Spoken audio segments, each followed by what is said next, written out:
Guna pemerataan ekonomi hingga ke pelosok, sejak tahun 2015 Presiden Republik Indonesia Joko Widodo mengalokasikan dana desa yang bersumber dari anggaran pendapatan dan belanja negara. Besaran dana beragam, bahkan ada yang mencapai lebih dari 1 miliar setiap tahunnya.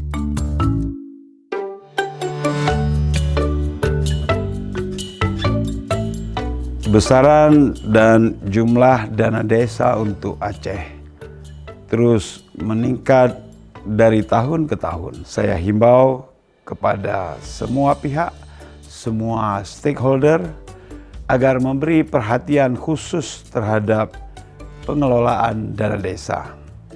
Khusus untuk para tenaga pendamping desa agar terus bekerja keras dalam membina dan mendampingi aparatur desa, mendampingi masyarakat agar mereka menjadi sejahtera, menjadi masyarakat yang mandiri. Bapak Ibu sekalian, saya Nova Iriansyah, pelaksana tugas Gubernur Aceh, berharap agar dana desa ini benar-benar dapat dikelola, dimanfaatkan dengan baik, sehingga akhirnya dapat menurunkan angka kemiskinan di Aceh dan tentunya meningkatkan kesejahteraan menuju Aceh hebat. Tahun 2020, Aceh menjadi daerah yang mendapatkan kucuran dana desa terbesar kelima di Indonesia. Lebih dari 5 triliun dana desa dialokasikan oleh pemerintah pusat untuk 6.497 desa di Aceh.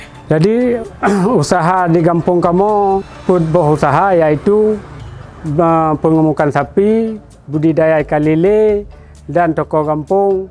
Satu lagi rumah sewa. Jadi alhamdulillah kamu salah satunya yaitu pengemukan sapi sudah membantu tenaga dari kampung rakyat miskin 10 orang. Pemberian dana desa bertujuan untuk membiayai pembangunan, pemberdayaan ekonomi masyarakat, serta program penanggulangan kemiskinan yang dituangkan dalam rencana kerja pemerintah desa. Meski demikian, sejauh ini masih banyak kampung di Aceh yang belum maksimal memanfaatkan dana tersebut untuk membangkitkan denyut perekonomian di desa. Sebagai bagian dari fungsi pembinaan, Pelaksana Tugas Gubernur Aceh Nova Iriansyah telah menginstruksikan Sekretaris Daerah Aceh Taqwallah untuk melakukan uji petik ke sejumlah kampung yang ada di Aceh. Pada Sabtu 23 November 2019 yang lalu, Sekda Aceh didampingi sejumlah kepala satuan kerja perangkat Aceh terkait mengunjungi sejumlah kampung di Kabupaten Aceh Besar. Tujuan dari kunjungan ini adalah untuk memastikan penggunaan dana desa tepat sasaran.